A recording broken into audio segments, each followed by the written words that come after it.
கட்டம். அங்கே உங்கள் கடவுளாகிய ஆண்டவர் முன்னிலையில் உண்பீர்கள். உங்கள் உழைப்பின் பயனும் உங்கள் கடவுளாகிய ஆண்டவரால் ஆசி பெற்றதும் ஆகிய எல்லாவற்றுக்காகவும் நீங்களும் உங்கள் வீட்டார் அனைவரும் மகிழ்வீர்கள்.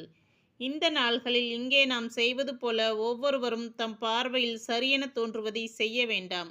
ஏனெனில் உங்கள் ஆண்டவராகிய கடவுள் கொடுக்கப் போகும் உரிமை சொத்துக்கும் ஓய்வுக்கும் இன்னும் நீங்கள் போகவில்லை. ஆனால் நீங்கள் யோர்தானை கடந்து சென்று உங்கள் ஆண்டவராகிய கடவுள் உரிமையாக தருகின்ற நாட்டில் குடியமரும்போது நீங்கள் அச்சமின்றி வாழும் பொருட்டு உங்களை சுற்றிலும் உள்ள உங்கள் பகைவர் அனைவரிடமிருந்தும் உங்களுக்கு அவர் ஓய்வு தரும்போது அவர் தம் பெயர் விளங்குமாறு அவர் தேர்ந்தெடுக்கும் இடத்திற்கு நான் உங்களுக்கு கட்டளையிடும் எல்லாவற்றையும் கொண்டு செல்வீர்கள். உங்கள் எரிபலிகளையும் மற்ற பலிகளையும் 10 பங்கையும் அர்ப்பண காணிக்கைகளையும் ஆண்டவருக்கு நேர்ந்து கொண்ட சிறந்த நேர்ச்சை காணிக்கைகள் அனைத்தையும் கொண்டு செல்வீர்கள்.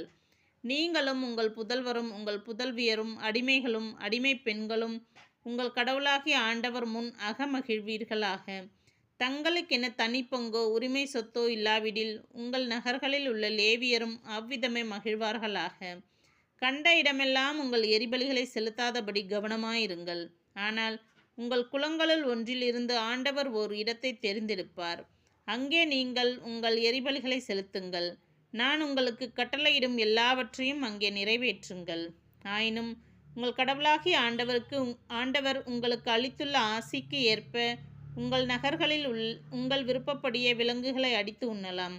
தீட்டுள்ளவனும் தீட்டற்றவனும் அவற்றிலிருந்து உண்ணலாம்.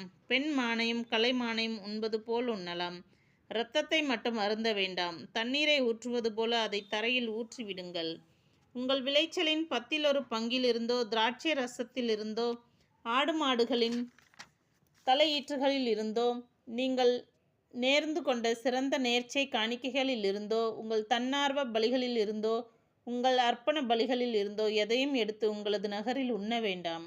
ஆனால் உங்கள் கடவுளாகிய ஆண்டவர் தெரிந்தெடுத்திருக்கும் இடத்தில் நீங்கள் அதை அவர் முன்னிலையில் உண்ணுங்கள். நீங்களும் உங்கள் மகன் மகள் அடிமை பெண் ஆகியோரும் உங்கள் நகர்களில் உள்ள லேவியரும் உண்ணுங்கள். நீங்கள் செய்யும் அனைத்திலும் உங்கள் கடவுளாகிய ஆண்டவரில் அகமகிழுங்கள். உங்கள் நாட்டில் வாழும் நாளெல்லாம் லேவியரை கைவிடாதபடி கவனமாயிருங்கள்.